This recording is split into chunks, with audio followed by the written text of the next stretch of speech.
Hey there, restaurant pros. It's Dave Scott Peters, and welcome to episode 71 of the Restaurant Prosperity Formula.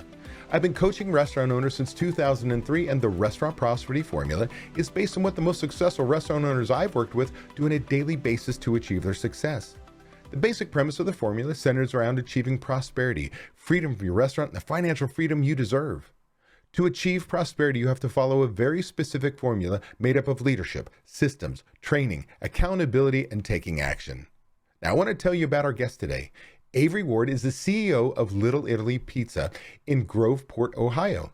You may recognize his name because he was my guest in episode 59. Since that episode, he's experienced explosive growth from moving his location to a newer, bigger location. Listen in as we talk about how his new location created new staffing challenges because his sales literally jumped overnight 140%. Avery will share with you how he found success with group interviewing and how your vision for your company, a great company culture, and being an employer of choice is integral of making a group interviewing process work. I want to welcome Avery Ward to the show today. But first, a word from our sponsor. We all know managing costs is one of the most important parts of running a profitable restaurant, especially now. But between fluctuating vendor prices, waste, labor, and the never-ending list of tasks that demand your attention on a daily basis, it can be challenging for even the most experienced of us to manage costs well. That's where Margin Edge comes in. Margin Edge is a complete restaurant management software that automatically uses data from your POS and invoices to show you food and labor costs in real time. Don't wait until it's too late. Margin Edge gives you tools to make decisions in the moment, like a daily P&L, price alerts on key ingredients, and real-time plate costs, all without ever having to touch a spreadsheet. Take control of your costs, work more efficiently, and be more profitable. Go to www.marginedge.com/DSP to learn more and schedule your demo today. Avery, I'm so glad that you're willing to jump on here again with me. For many who have gone through my podcast, gone down that rabbit hole of the Restaurant Prosperity Formula podcast, they've met you in episode 59. But do me a favor, for those who have not listened all the way through, tell people a little bit about your background and your restaurant. Yeah, so my name is Avery Ward, owner, operator, CEO of Little Italy Ristorante in Groveport, Ohio. Family owned and operated business, which started in 1979 as a pizza place. Before that, in the early 60s, my grandparents purchased a grocery store called Smith's Market and turned it into Chuck's Little Giant. My grandpa always had the dream of owning his own grocery store, and so they went out on that dream and took out an $18,000 loan the same day after a 4-hour conversation with the owner of that Smith's Market.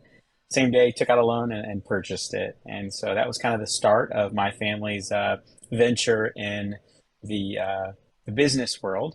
They operated the grocery store for about 18 years and then turned it into a pizza place in, like I said, 1979. My dad operated that for a little less than 40 years. I took over from him about 4 years ago and came back with the dream of growing this into something that I knew that it could be. My dad was very much so into the hospitality business, sometimes to his own default or defeat, that he would give so much. He was a huge giver to where sometimes it impacted him financially, and they had a hard time paying their bills.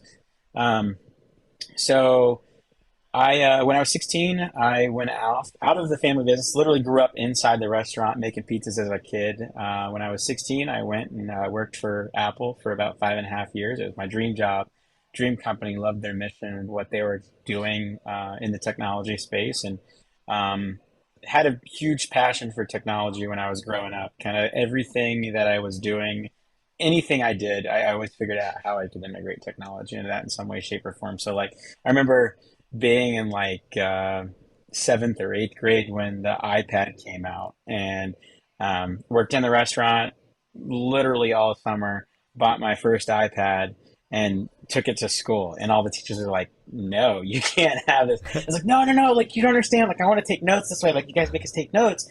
I want to do it on the iPad. Like, and so I was lucky enough that a lot of my teachers let me do that. It's, kind of, back then it was like unheard of, other than like business people, to have that kind of technology. But it's just kind of who I am. I love technology. So Came back to the restaurant business after working for Apple Retail for a little bit to kind of have the goal of making this something bigger than what it was, but also integrating technology in that process to ensure the customer experience from start to finish is a smooth one. Right. But also the employee experience when they come to work, that technology is a integral part of our operation. So from the time they clock in to how they prepare and pack orders and everything, technology has a good impact throughout that process. Um, so that was kind of my goal. In 2018, came back to the business. Like I said, my dad, kind of sometimes to his own defeat, was a giver, very much so, and so put a lot of systems in place to ensure that the profit of the restaurant is definitely there and a part of mine at all times, to ensure that we're not doing this for no reason. Although we like definitely care about our community, want to take care of our community and our customers and our employees. Um, at the same time, we're not in this business for free. So, that was a big part of me coming back, is to get everything in line to where we were making money and we could do it the right way. So, with that in mind, we grew pretty quickly. Consistency is a big thing for me. So, came back, immediately started working on our consistency of all of our products across the board. My dad and grandma believe very much so in like not following recipes. It's just kind of following your heart and taste along the way. I always say that my grandma's food was so good because it was filled with so much of her saliva, constantly tasting this and that. Of course, in the restaurant, that didn't happen, but, at her house for sure. Yeah. Getting systems in place for consistency with recipes so employees can do the same thing time after time again and customers get the same result. Um, and then focused on our growth through marketing, and quality customer service. When they come in the door, they're taken care of every time they walk in our door. So that's a little bit about kind of my background, and then where we were. We were in a building. It was about 2,000 square feet was the size of our store and grocery store, and we quickly outgrew that. Wow. In the 3.5 years, we literally would go on Thursday, Friday, Saturday nights, a wait list after 5 o'clock, a line out the door to come into the restaurant, not only to be seated, but also to pick up their orders. We only had 12 parking spots in our parking lot, so it was Wow. quite a small parking lot, but we had a public parking lot like adjacent to our property. So a lot of customers would park in that and then walk across the street. And so we quickly outgrew our operation with the amount of sales that we've seen. We doubled the business the first year and then pretty much almost kind of doubled that again, if not a little, almost tripled that, and then doubled that number again, and then doubled that number again. And so, from where we started, less than a $500,000 a year business, 550, 600, something like that, to where we are now, at the end of our old location. So we just moved out of our old location into our new store that we had constructed. Like I said, our old store was 2,000 square feet. It was like 1998, and our new store is 5,200 square feet. So we almost tripled our location size.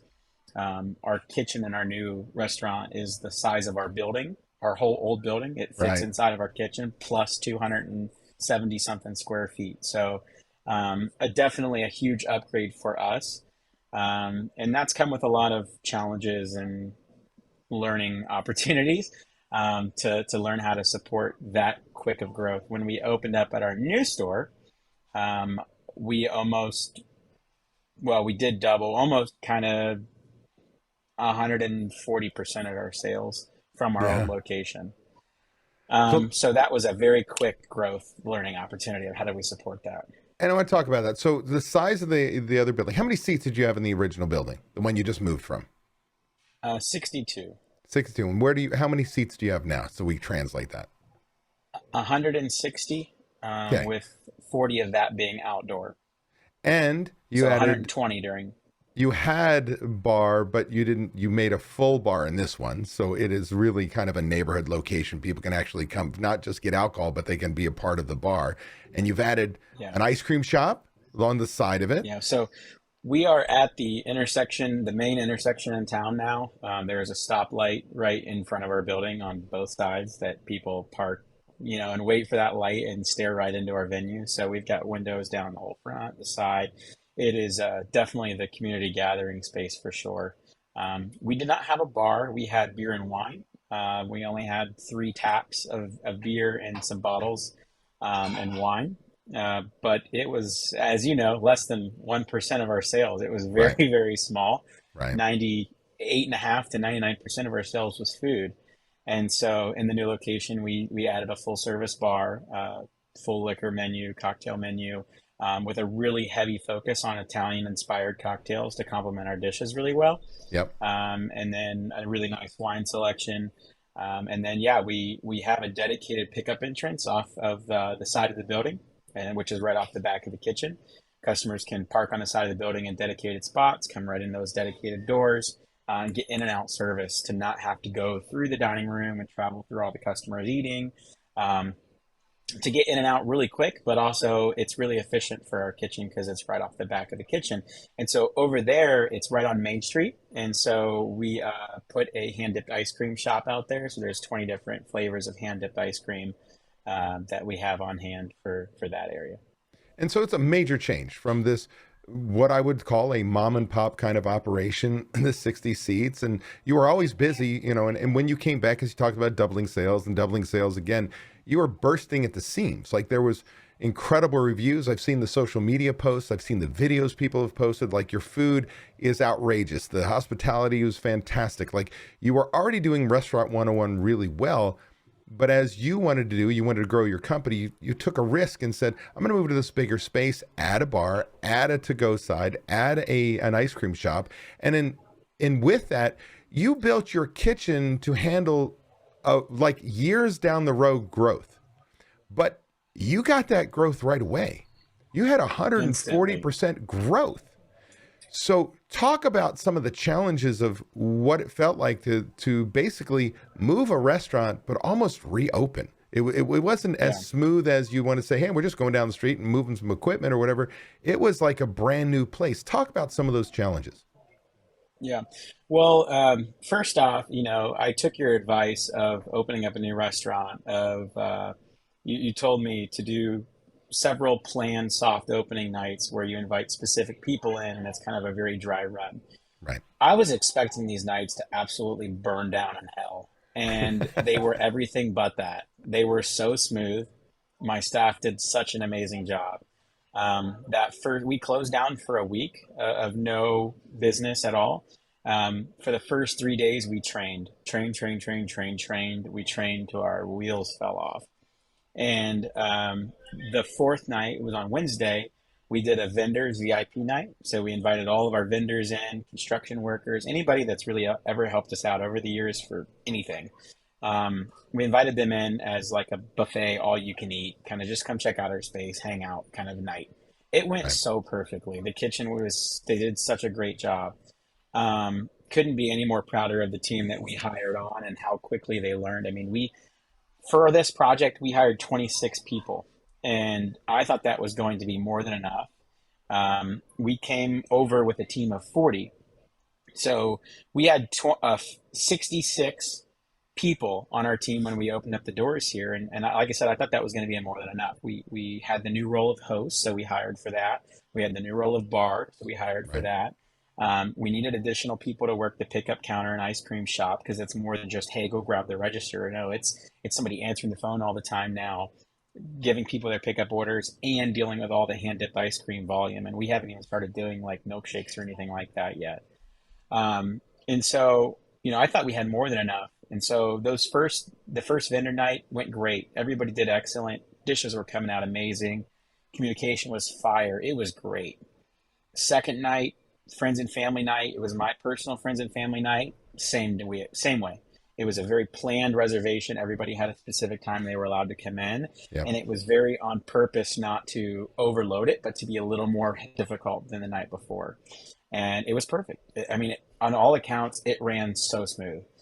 Then we did a friends and family night for our employees. They got to invite their friends and family, and then we also invited our VIP customers, and it basically doubled the amount of reservations that we had the night before on my night.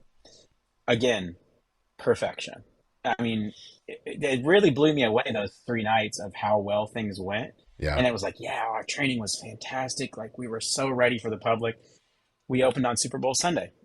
Perfection. I thought it was going to be an absolute shit show. I thought it was going to be like just light the fire, choosing Super Bowl Sunday, the worst day to possibly open. It went Yep. great. And I think everybody was scared to come in because they thought it was going to be crazy. Monday happened and we got fucking nailed. And Monday onward for the next, well, to date, it's been like this. Every day there's a line to get in the door. Wow. People try and get in here. It's been crazy. And so from those planned nights, the first day of opening the public, we turned on our takeout operation and delivery operation. Not to mention, we have a dedicated pickup entrance, but we also deliver. We are a pizza place. And so we deliver to about a 5-mile radius. We've got 6 drivers on our team. And we do quite a bit of delivery. At the old store, it was about 30% of our sales volume. And now that has gone way down because our volumes in other areas have just skyrocketed. Right. But we still do that. So all of that volume of people that maybe have never even stepped foot in our store started ordering from us again. So that was a learning opportunity. Yeah. And then we have all this pickup customers that probably never even come into our restaurant. And if they do, it's very rare. They just come in and always pick up. That now added to the fire. And then we have this dining room that's literally exploding on a wait list. That added to the fire. So very quickly, like all these very planned and methodically thought out nights were like, oh, let's go back to that, But no, we just had to roll with the punches. And the first few weeks, man, myself and my managers, God love them. I mean, I don't know what I'd do without them. We were all pulling 80, 85-hour work weeks. Wow. Like we would get in here at 8 a.m., 7:30 sometimes, and we wouldn't leave until 5, 6 in the morning. And I'd get home with enough time to shower and nap for about 35, 40 minutes before I'd have to get on the road and drive 30 minutes back to work.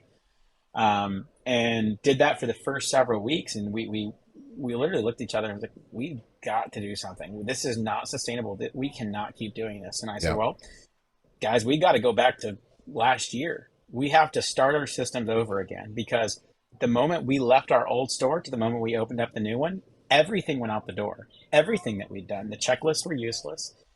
All of our attendance systems we put into place, we were so fucking busy, we couldn't even think about doing those things. Right. I mean, everything we were monitoring on a daily basis, it all went out the door. We were working lines. My one manager was working expo. I was helping the guy in the prep room. The GM was trying to put out fires in the dining room and train the servers that are all only 5 days, old of working here, basically. Right. And so it was a very quick, how do we fix this? We have to do something. And to be honest with you, we're still doing that. We're still constantly evaluating, okay, what do we need to focus on this week? What do we need to do this week? And like trying to chew away at that elephant again of like rebuilding all this from scratch. But that's kind of how we did it. You asked kind of how was it like moving in, and that's what we did. So part of that was the swing and the miss on how busy you thought you'd be. I mean, you thought you'd double your sales, not quite do even more. So you were short-staffed. I can remember us talking and you were literally kind of like, after spending all this time, when we first met, you were working ovens, you were driving, you were doing all these things to where you were working. Well, you got in the restaurant for manager meetings and walkthroughs, and you were working basically from home strategically on your business. You were working on kind of helping the GC make sure the new project was getting there, and you had all the challenges that every new restaurant has from delay, and cost increase. But you weathered all that, made it all the way through, and you were able to focus on that growth and look at all the strategic things you were doing, i.e. the to-go station, the ice cream, the bar, like new things. But you undershot that in your brain, and all of a sudden you were short-staffed. As you said, you and your managers were working line positions, basically 80 plus hours a week. Talk about the moment you said, okay, I need to hire. But that initial process, you were bringing people in and talking to people one at a time. What was that like? And when you looked at that, what was that light bulb that says, I can't make it to where I can hire enough people doing it this way? Yeah. So at our old store, I mean, the hiring process started, we were doing it about a month before we were opening up. And we brought several of them in, which thank God we did it. It turned out to be so good. But we brought several of them in to train at the old location and just to get to know the point of sale and how to talk with customers because that stuff wasn't changing. Right. Um, so we started going through, we put out the post that we were hiring in our new location and some images of it and, how we treat our customers, how we treat our employees like family and started talking about our story online. And the applications just started flooding in. I think we had close to 200 something applications Wow. to scavenge through at the old store to hire for the new store. So we scheduled, I'll never forget this day. We scheduled one day, I think it was 12 or 16, something in that range interviews. And myself and one of my general manager were performing the interviews. And a 12-hour shift later, we got 12 interviews done. And it was like, Jesus, man, like how are we going to get through these 200 interviews? Like, there's no way we're going to comb through these people. We've only got 12 done. And out of this 12, we really only want to hire two of them. How are we going to do this? And, we started scratching our heads and I don't know. And so I mentioned it on one of the calls, the group calls of, us doing these interviews. And you're like, why don't you do group interviews? And so it didn't really click. We kept doing the individual interviews. We did a couple more. Well, there was one day where we booked another 12 and it was another 12-hour shift. And out of that 12, I think we hired 9 or 10 of them. And it was like, okay, that was good. So we had 6 from this, we had the 10 from this day. And, we did, I think, one more of those individual interview days. And then we were staffed for the new store. We're like, okay, we're good. Right. Well, then we started running. We were stuck on the line, and it very quickly became clear to me, like, okay, we've got to do something. We've got to go back to our systems. We've got to build our systems for our existing employees. And I told the managers this. I said, we can hire as many people as we want, but if we don't tell them how to do their job, and we're having to sit here, okay, I want you to do this next. I want you to do this next. I need you to clean this. Hey, when you clean this, do this a little better. Redo this for me. Do this, do this, do this. I mean, we were just constantly playing traffic director. Right. Like we were just pointing in all areas. And I told him, I said, we can't hire people and bring new people in and just keep doing it. This is not sustainable. So I threw one of them off the line. I said, you're working on Jolt. We're not doing anything until you get Jolt and our checklist done. And he got them to a point where I felt they were good enough to get people to start following them again. So we had our staff do that, and instantly it was that, uh, you know, I talk about like going back to the beginning of the program because like I got the relief from Joel at the old store. Right. When I had our bathroom checklist done, I literally gave it to a new hire and said, okay, clean the bathrooms, and it was spotless. I got that same satisfaction at the new place of like, here, do this list. And then they did it right. And I was like, damn, the last 2 weeks we've been like we've been wasting so much time staying here till almost midnight when we close at 9 with a staff of like 12 people on hand. Like, what are we doing? And so getting that instant gratification, we were really able then to bring additional people on. It was like, okay, now we've got to staff up more. And so that was our next step. So I know we talked about it again. You were in this point in time about these group interviews, and it really isn't my strength. To be full disclosure, I talked about it because my daughter had gone through a concept called Dutch Brothers growing here on the West Coast, a little coffee kind of drink thing, drive through, and they attract nothing but the best people. Of course, my daughter was one of them. But high personality, high customer service, want to kick ass and run and do all these things. But they did it in a group interview situation where they'd have 20, 30 people in a room, and you'd go to the next interview, 20, 30 people in a room until you got into individual. And, I sat there and I kind of threw that out at you. And I didn't have a whole lot to back it up, but you had gone through that experience with Apple. How did that translate to say, I know how to do this because I'd done it in the corporate world, not necessarily in the restaurant space? What was that aha like, and what did you draw from that experience? Yeah, well, when you recommended it to me, it was something I wasn't even thinking about. We used to host them at Apple all the time, and actually, when I got hired there, I was a part of one. So what we would do is we would rent out a whole hotel. Like they would rent out typically like the Hilton Garden Inn that was by the store, and they would invite 100, 150, sometimes 200 people to this group Wow. interview. And I say that interviews, and Apple did the same thing, but to me, an interview is more so me selling myself and what we're offering here to the employee versus me trying to figure out in the beginning if they'll fit here or not. I want to see if they're getting excited about what we're talking about. I want to see if they are engaged in what we're talking about and how we treat our people. And do they like the sound of that? Is that something that attracts them, or not really? Um, so we spend a lot of our interviews trying to, you know, let them know what we're like as employers, what they can expect, but also what our expectations are of them, and will do they feel like they'll fit here? And so at Apple, that was one thing. All these people would come into a room, they'd be greeted with a video. It would talk a little bit about where Apple came from, its history, what its mission is, to create a great experience for their customers when they walk through the stores, but also what their technology does for humankind altogether. I mean, from the deepest south of Africa to the complete desert of Iran, people are using Apple products. And how does it impact their life from now having a connection to the outside world versus before there was nothing, or to America where you can live in California and have grandchildren in New York and still be connected to them through FaceTime or messaging or whatever. And so they talked really a lot about their mission and what they're passionate about, and where the company's going and why it's going there. And so I took a lot of that knowledge when I was going through that myself at Apple.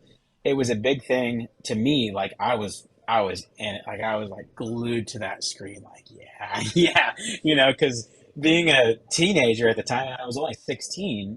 They didn't hire till they were 18. They didn't learn that I wasn't 18 till the end of the interview when they offered me the job, and I put the wrong birth date on the application just to get it to go through.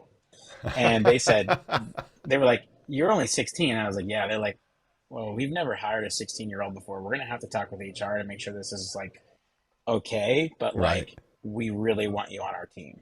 Wow. And out of that entire group of 150 people, I was one out of two people that got hired. Wow. And it's a very selective process. There's been articles done that the hiring process at Apple is harder than to get into Harvard. But I was very engaged in the brand, and I was very engaged in the mission and their promise of what their core values. And so I kind of have started holding our group interviews like that same way of selling myself to the employee, what I'm about, my core values in the company, how we treat our employees, how we treat our customers, how we're involved in the community, and really talking about that. But the more so is what can they expect from us as an employer? What will I never screw them over on? What will I always promise them? But what also what I expect in return. And I've been very blessed to say that I don't think I've ever had a bad hire come through my door. Wow. I don't think I've ever really hired somebody and said they truly are a bad fit. And while I've had some that, yeah, maybe not the right position for them, I don't think I've ever hired somebody that I would say, oh, they're disrespectful to my customers, or they're disrespectful to their coworkers, or anything like that. And I know a lot of places have those kind of issues, but I feel like it's a part of really the selection process, and how I hold interviews helps me determine if I think they're going to be a great fit in our company culture or not. So kind of you're looking for culture fit instead of asking necessarily the 8 million questions on, hey, was this person going to fit? You're saying if you can get excited about our core values, our dream, our mission, our vision for this business, if you can see yourself working for someone like myself and this kind of management team, you're going to kind of self-select yourself. You're going to kind of rise to the top and go, hey, raise my hand. I want to be a part of this. And you see that in the interview process. Am I reading that properly? Yeah, I can train them whatever I want them to do. If they're engaged and they care, I can train them whatever I need them to know.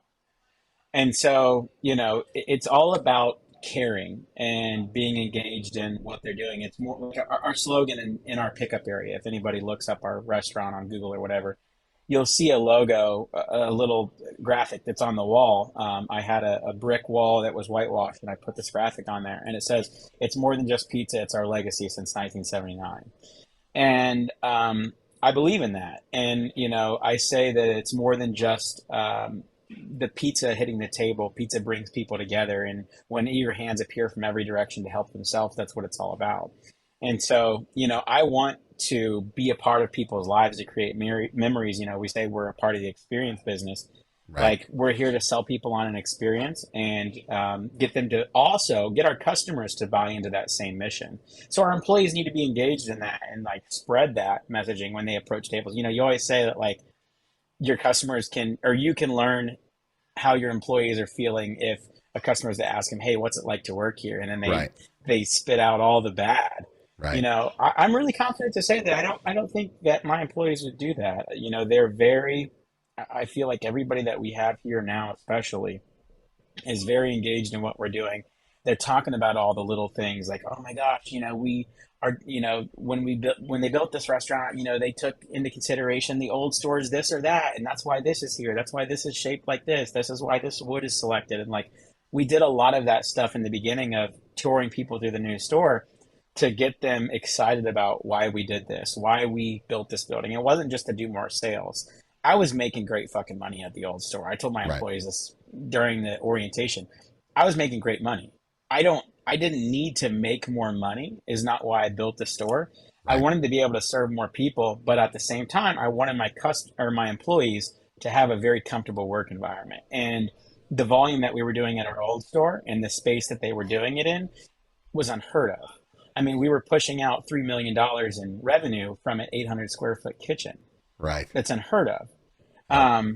And so, it would that really is what it came from for me is I want my employees to be able to work in a comfortable space where they grab something off a shelf and five things aren't going to fall on them, and you know all of the things that like happen in this business. And so I wanted to provide them a nice space to work in, and so we explained that during the orientation. And so, I think it's important that your employees are engaged in your mission because, like I said, you can teach them whatever you want them to know. Well, you came over with 40 employees, you added 26, you were grossly understaffed. Now you do this group interview process. What kind of numbers, what did you get from it? Like how many people came through and how many people did you select? And of those, how many are you happy with? So we invited, I think, 40 something employees to two different group interviews. So the way that I do it is I create a calendar link on Calendly Yep. that I select, two different time slots on a day and then two different time slots on this day. And I send out a email. Well, I first call the applicant or the Yep. managers do. Call the applicant, let them know, hey, we're holding group interviews. We would love for you to attend looking at your application. We think you would, make a good fit in our business with the experience that you have. We'd love to talk further about, what we're offering here, what we're doing, and to make sure that you are a right fit for us. And so we'd love to invite you to this. We do that over the phone. If they don't answer, we'll leave a voicemail saying that. And we also let them know in that voicemail, hey, we're going to email you a link to sign up. If you'd like to sign up, feel free to. We'd love to have you. We're holding on 2 different days. So we do that. If we email them, they sign up, great.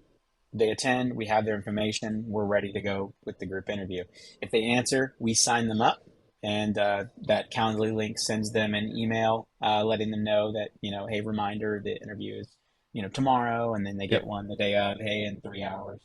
And that I actually don't think since we started doing that we've had a single person not show up for the interview. And that's Wow. been a big thing at the old store when we were doing the individuals. We would just call and like, okay, does 12 o'clock work for you? And then yeah, okay. And then sometimes they wouldn't show up.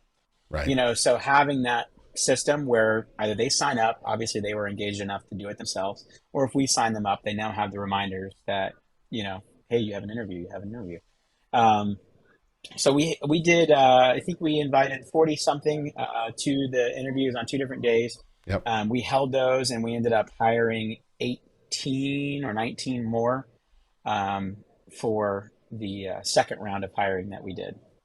So almost half. So I mean, we're in a day and age where people are talking about how difficult it is to find employees. And yet you were able to put 40 people in 2 different sessions and come up with 20 employees, 19. That is amazing. Now, what I want people to understand is that's because of all the other things you talked about in your orientation or interview process of your core values and staying true to your core values, taking care of your guests, taking care of your employees, truly being genuinely who you are, which makes you an employer of choice. Like that doesn't happen. If your restaurant sucks and you got bully managers and what have you, you're not getting the 40 people to show up in the first place. But you are the employer of choice in your marketplace, and I think that that is a tribute to it. So as people listen to us, I don't want you to think that, oh, you can just throw up a group interview and it's going to fill 20 people in each one like you've done. There was a lot of work behind that, from creating a positive work environment to all the social media posts that you did talking about your past, your history, your vision for the future and the new place. Like it wasn't an accidental thing. It was a lot of things put in place. But with that said, that's incredible. So now you bring 19 people in, they're starry-eyed, they're ready to go, you're already kicking ass. How was that orientation process of getting them into the fold, and how quickly did you see relief? Because it's going to take you a week to 2 weeks to get everybody trained and so on. So your managers and you are still burning the candle. What was that transition like? Yeah, so there's a couple of things that I want to talk about, and it'll lead to the transition. One thing that's important to me during the interview is at the end of it, if we feel like that applicant is a good person we want to move forward on, one question I always ask is, when would you be looking to start? And the answer to that oftentimes gives me a good understanding of the type of person that they are. If they're currently, they were telling me throughout the whole interview, they are currently working at this place or whatever, and they're like, oh, I can start tomorrow. Yeah, if they're not going to give a 2 week notice over there, do I think they're a right fit? And oftentimes, if they don't give a 2 week notice, and they're like, I ask, oh, are you currently employed with that employer? Yeah, yeah. Are you going to give a 2 week notice? No, it's not necessary. Okay, so that's kind of where I shy away from that applicant, even if they hit all the other check marks. That'll make Right. me go right to no. But so on the onboarding process, I think it's important to highlight that you say a lot of things go into this more than just holding a group interview. I think it was about a year ago or so that I asked you about becoming an employer of choice, and where's the first step? Where do I need to start? Where do I need to focus? And at the time, it was really about, how do we treat our employees? How do they feel about coming to work? And I really couldn't confidently answer that question to say, they might not enjoy their jobs, or you know, uh, I don't know. I didn't really know where I stood in that. Right.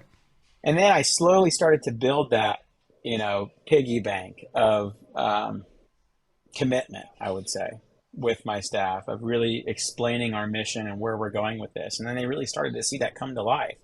And so, my staff that we had at the old store of 42 people really seen that come before their eyes, because they've seen all the growth that we had at the old store, especially my long-term team members. They've seen us double and then triple and then double that again and double that again. They've seen all that growth. And then they've seen the new store, me getting so excited about it, talking about, hey, I'm doing this. Hey, I want you to look at this drawing. Oh my God, look at this, look at this. And they've seen all these things start to come to life. And then they've seen the construction happen. And they were all getting really, really excited. And so, I got my team engaged. And then I think the biggest part of this is, like, when I say that I had 200 applicants, it's not just because, they're just flooding in from Indeed or whatever site you want to use. Right. No, I think, I wouldn't want to say 100%, but I'd be pretty confident in saying 100% of our applicants came from our Facebook. And that's not me just putting a post saying, hey, we're now hiring. Right. That was me telling a story over months and months and months. Like you said, here's who we are. Here's what I'm passionate about. Here's what my future looks like. I can't wait to have our staff involved. Hey, appreciation post for this employee, appreciation post for that employee. My staff did this tonight. I'm so proud of them. Those type of posts, and like really lifting them up, not only in a social media presence, but also we're doing that in our four walls. And so, that's part of it. And then, as we talk about going on social media and sharing your story, it's more than just putting stuff on social media and berating your customer with, hey, new special, new this, new this, new Right. this. Who are you? Who is the owner? Do they know you? Do they put your face 2 and 2 together when they come to pick up their pizza? Are you greeting people? How do they see you treating your staff when they walk in the door? All that stuff matters. And Yeah. so, you say the transition period when we decided to move them forward with onboarding. We have a pretty rigorous onboarding process, and I got a lot of this from Apple. And so, having very clear documentation of when they get hired, they get sent a handbook. They have to sign the handbook. They have to initial the important pages next to the important policies. Yep. They get the attendance policy. They have to read over. They have to sign it. They get a W-4 sent to them. They get a direct deposit form sent to them. They get signups to our payroll. They get signups to our scheduler. They get signups to our tip distribution software. All this stuff happens before they even walk in our door. And then we get in touch with them and let them know. We give them the rundown. So it's very clear expectations. Hey, your first day is this. You're scheduled this. You can see your schedule on this. Have you been able to see it? Do you have any questions? We can't wait to have you. We're so excited to have you come in and train. You're going to be training with this person today. So when you walk in, check in with this manager first, and then they're going to put you with this person. And a very clear roadmap. Because when people walk into a door at a place to work and it's unorganized, and oh, I'm so sorry. Like, what the fuck did I just sign up for? And Yep. they're like, do They I doubt their really want to decision. work here? Yep. Yeah. And so then, the next shift, they don't even come back. And then the employers are like, well, I don't understand. We can't hold people. We get them and they work for us for a day. Right. And not to say that we have not had that turnover. We have had a couple, I think probably 4 applicants out of that 40 something that we've brought in that didn't work out. They started and they said, hey, really isn't right for me. It's the volume is crazy. I can't, walk across the store that much, or hey, my other employer came at me with this offer and I'm now working Monday to Fridays and I'm making a lot more money and I just can't pass that up. Whatever it is. It's not to say that you won't have turnover, but it definitely drastically reduced it. At our old store, we had the same problem where people would not come in for the interviews. If we did get them hired, they probably didn't show up for their first day. Or when they did show up for the first day, they didn't show up for the second. Or maybe a week later, they dropped out. And it was not a very good experience on our end of, the hiring process. And the employee probably, it wasn't a good experience on their end. And so I think putting all these into place have really helped us on the hiring side. I think probably 60% of our team right now is brand new, less than 2 months of employment. And the fact that we're doing the volumes that we are, and we have employees who are happy coming into work, and we have employees who take care of our customers. Like I said earlier, there's one thing I never doubt, and that's that my employees are going to not take care of our customers. From our drivers on the road, to our servers, to our back of house employees talking to the customer through the takeout rack, to being in the parking lot taking out the trash. They're not going to be like, hey, yeah, go inside. They're like, hey, are you open? Oh, yeah, absolutely. Go over there, you enter in. You know what I mean? They're going to take care of them.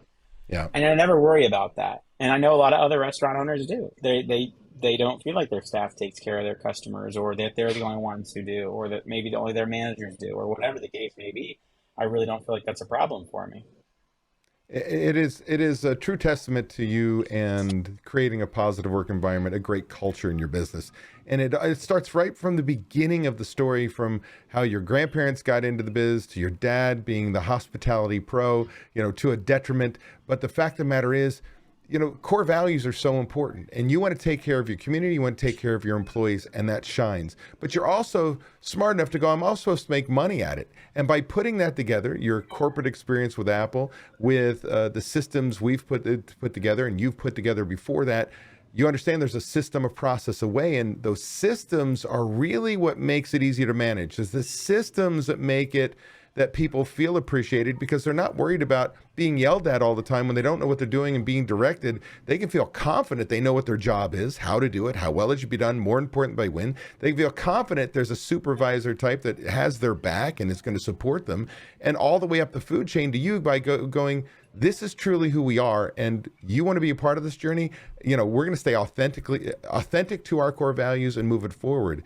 And I pulled you on because I wanted people to understand, one, the group interview process and how successful that can be, but two, to understand that it is not going to work for everybody. If you did not build a positive work environment, if you do not stay true to your core values, it's just going to be an exercise in futility. But if you did, if you've got the systems in place, you've got the management, you're true, you tell your story, your why, and everybody buys in, then it can be a game changer at making sure you can staff properly in an instant versus one interview at a time, waiting for the no-shows and so on and so forth. Is there anything that I'm missing that in what I summarized, or anything you want to leave people with?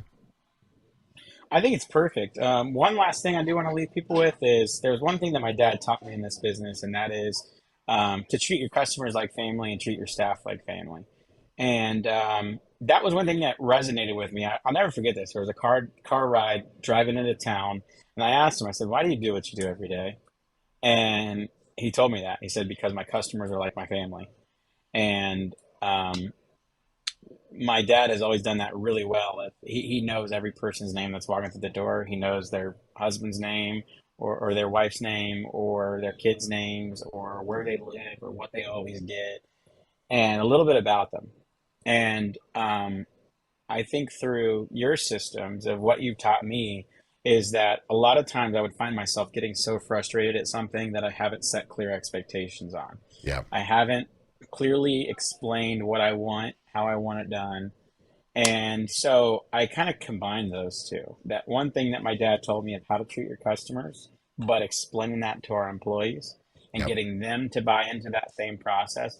Whatever you're passionate about as an owner, whatever you feel like your staff isn't doing or what they could be doing better, have you clearly explained how to do it? Have you shown them how to do it? And have you coached them and ensured that they're doing that? Yep. So I think whatever you want to change in your business, if you just follow that simple structure, it can make a ton of positive change. And so, I think I'm kind of a good blend between my dad and my grandparents in learning their lessons, but also being somebody that is always looking to change and grow and learn, and to combine all of those things together to make a really substantial impact. I'd agree 100% with you. And what I love is, you have a dream and you take action. Bottom line, you have a dream, you take action. You've really made a huge impact, not only from that business and your community, but for your family, for yourself. And I can't wait to see where your success takes you. I really appreciate you coming on a second time with me and sharing this with everybody, because, as soon as I saw the success you had with it, I'm like, we need to share this with the world. So I appreciate you very much. And I wish nothing but continued success for you, brother.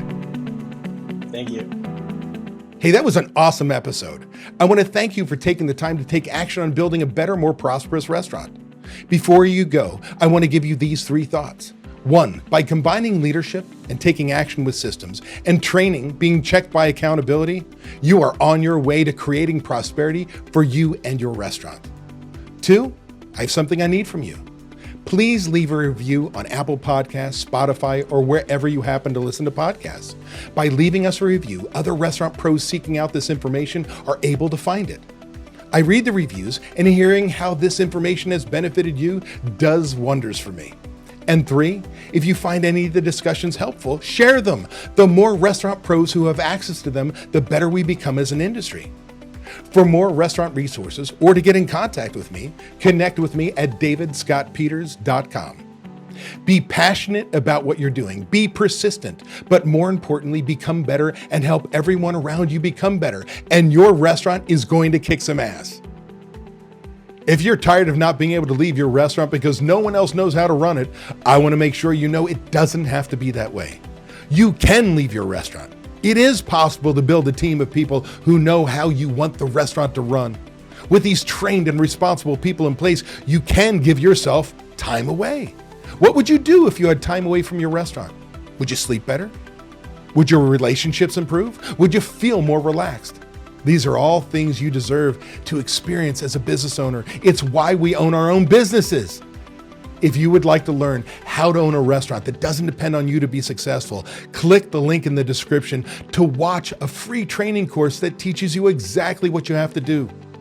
Also, be sure to subscribe to get my weekly tips and watch these 2 videos to get more information and guidance for running a successful restaurant.